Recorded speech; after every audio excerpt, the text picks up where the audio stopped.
Dan bersama untuk mengetahui lebih lanjut, kita terhubung dengan pengamat geopolitik Timur Tengah Dina Sulaiman. Kemudian ada aktivis kemanusiaan Indonesia untuk Palestina dan koordinator Indonesia Global Peace Convoy atau IGPC Muhammad Hussein. Serta nanti akan bergabung juga juru bicara Kementerian Luar Negeri Fat Nabil Ahmad Mulacila. Selamat malam Bapak Ibu.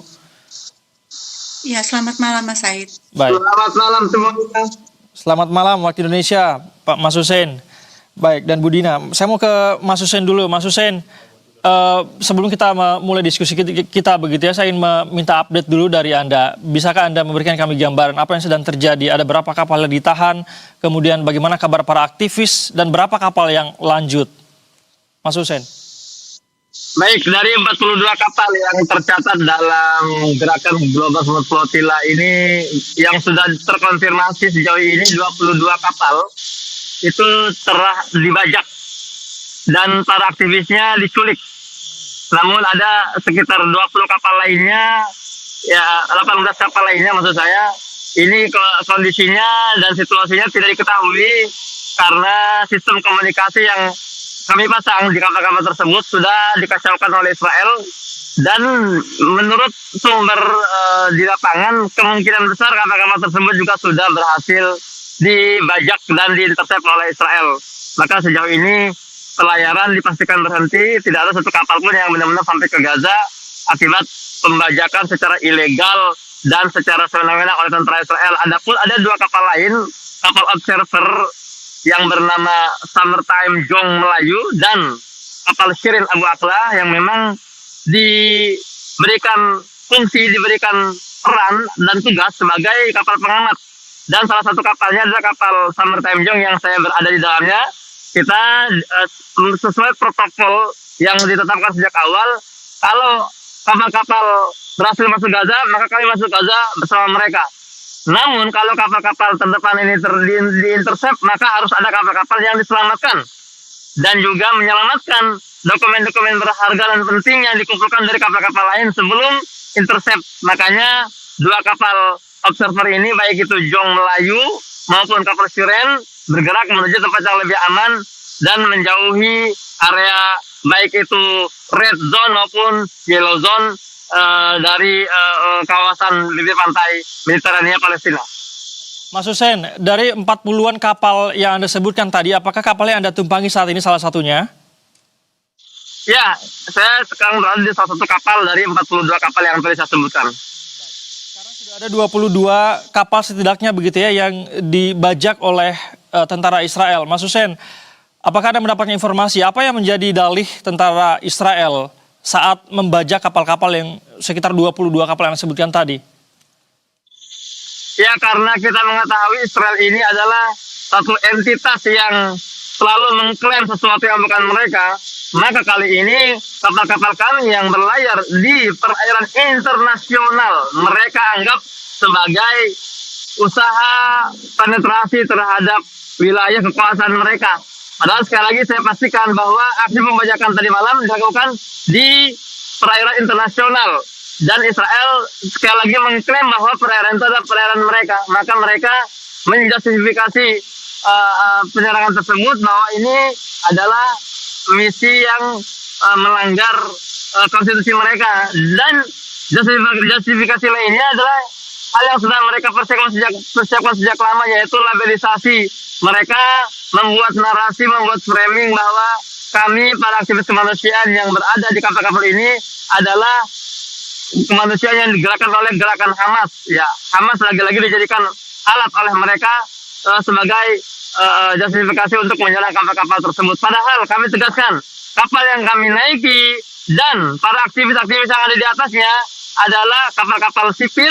Tetap para aktivis ini adalah sipil yang datang untuk membawa bantuan kemanusiaan, susu bayi, kemudian pampers, logistik lainnya untuk dibawa menuju Gaza, tempat di mana pelaparan sedang dilakukan secara masif oleh Zionis Israel. Baik, Mas Hussein, tadi Anda mengatakan bahwa sampai dengan saat ini akhirnya tidak ada lagi kemudian kapal yang melanjutkan perjalanan untuk menembus jalur Gaza begitu ya. Artinya 20 kapal yang tidak dibajak oleh Israel ini, termasuk kapal Anda, saat ini menuju kemana?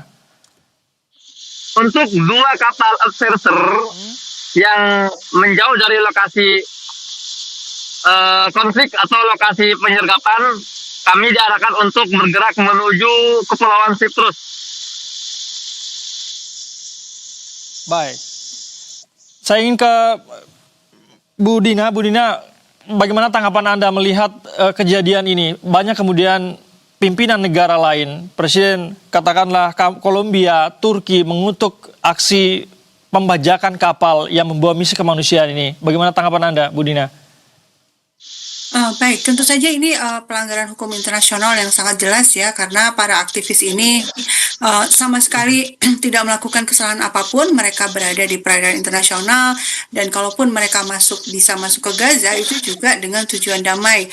Di atas kapal itu adalah makanan, termasuk susu untuk bayi-bayi yang sangat dibutuhkan oleh warga Gaza yang sudah dilaparkan, diblokade sedemikian rupa sudah 2 tahun berlangsung, betul-betul kekurangan makanan ya, karena akibat kejahatan Israel.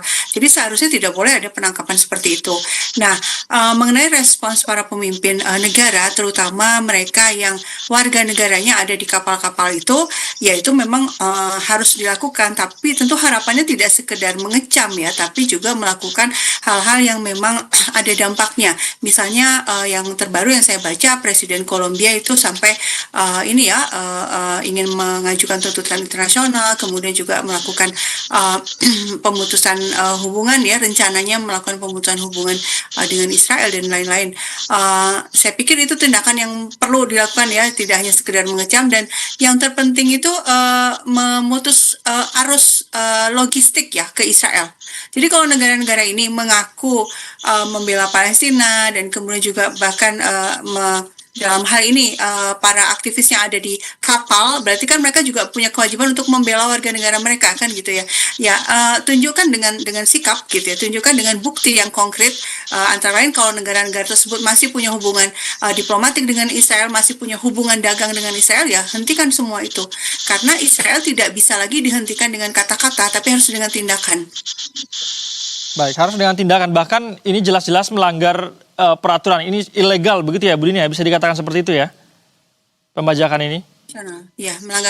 Jadi dari sisi Israel melakukan blokade, membuat lapar orang-orang di Gaza, itu juga sudah kejahatan perang gitu ya.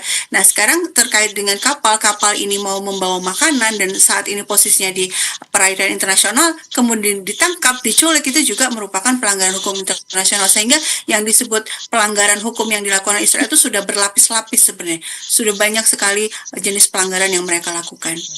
Oke, baik. Perlu ada tindakan nyata, termasuk salah satunya tadi harusnya ada pemutusan arus logistik begitu ya, agar kemudian memiliki dampak yang signifikan terhadap pemerintahan Israel. Saya ingin kembali ke Mas Hussein. Mas Hussein, saya ingin memastikan lagi, jadi benar sampai dengan saat ini tidak ada lagi satupun kapal yang menuju ke jalur Gaza hingga saat ini?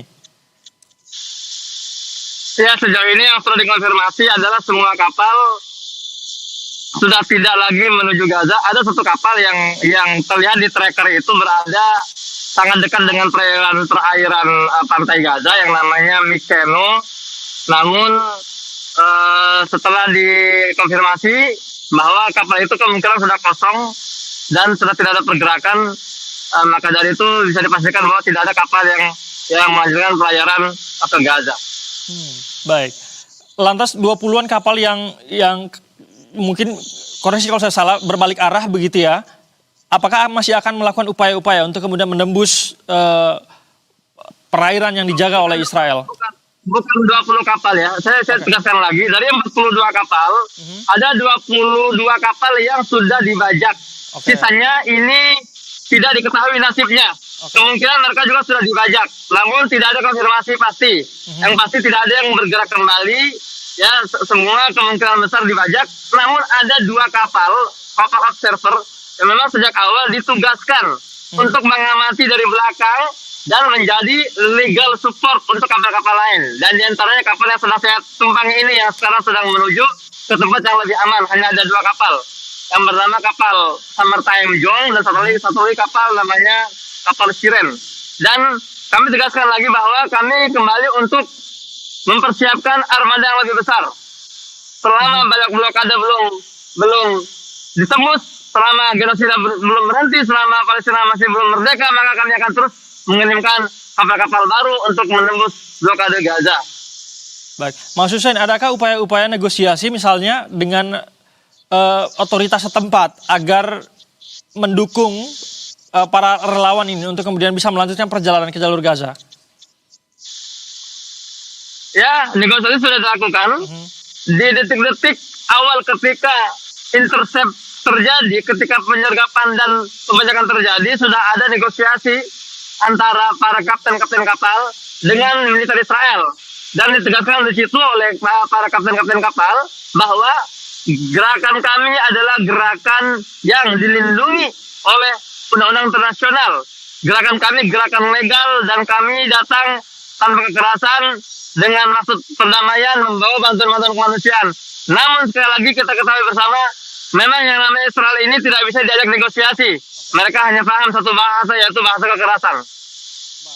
Tidak ada lagi pintu-pintu negosiasi yang terbuka dengan Israel begitu ya, Mas Hussein. Saya ini kembali ke Bu Dina. Bu Dina, sebagai penutup dari diskusi kita, sayang sekali waktu kita terbatas begitu ya. Apa respons yang harus dilakukan oleh pemerintah Indonesia? Sayang sekali juru bicara Kemlu tidak bisa bergabung dengan kita. Menurut Anda apa yang perlu dilakukan? Karena ternyata ada juga warga negara Indonesia yang menjadi salah satu relawan di sana. Ya, tentu saja Indonesia itu saya pikir perlu membuktikan kata-katanya. Balik lagi seperti yang tadi saya sampaikan, Indonesia dalam diplomasi, dalam tindakan ini ya. Hal-hal yang sifatnya politis itu saya pikir perlu diapresiasi ya. Kita berkali-kali menyatakan kita mendukung Palestina, kita menolak penjajahan di Palestina, tapi memang kan yang dibutuhkan tuh tindakan gitu ya. Perlu ada sikap yang lebih berani lagi dari pemerintah kita. Antara lain misalnya bersama-sama dengan beberapa negara yang punya persepsi yang sama, punya visi yang sama soal isu ini, untuk bersama-sama menghentikan perdagangan misalnya dengan Israel. Memang kita secara resmi tidak ada hubungan diplomatik nih gitu ya. Kalaupun ada perdagangan itu kan dianggap itu adalah dari pihak B2B, pihak bisnis, seolah-olah pemerintah tidak bisa menghentikannya. Nah, harusnya itu dicari caranya, gimana caranya supaya perdagangan ini bisa berhenti. Karena gini, kalau bersama-sama seluruh negara-negara di dunia bersama-sama melakukan boikot ekonomi terhadap Israel, dan itu dilakukan di level negara, itu dampaknya akan sangat besar. Karena yang namanya perang itu sekali lagi selalu butuh logistik, selalu butuh dana. Kalau ini negara sedunia yang mengakui Palestina, yang mengaku mendukung Palestina itu kompak untuk menghentikan semua suplai logistik ini, itu dalam waktu yang cepat itu Israel bisa dikalahkan. Karena dengan cara apa dia perang kalau logistiknya tidak terjamin. Nah, ini yang perlu Indonesia perlu mengaktifkan forum-forum multilateral itu dengan menyuarakan itu ya, ajakan untuk bersama-sama melakukan tindakan nyata. Kalau pernyataan itu sudah luar biasa, tapi sudah cukup. Yang sekarang diperlukan adalah hal-hal yang lebih berani seperti ini. Baik, perlu ada tindakan yang lebih konkret artinya Bu Dina ya, agar kemudian memberikan dampak, bukan hanya pernyataan-pernyataan semata. Terima kasih banyak Bu Dina, Mas Hussein, terima kasih banyak juga. Kita berharap agar Anda sehat-sehat di sana, lancar, semoga aksi kemanusiaan ini juga berjalan lancar di sana. Mas Hussein, semoga ada jalan keluar segera ya. Terima kasih. Assalamualaikum. Betul. Waalaikumsalam.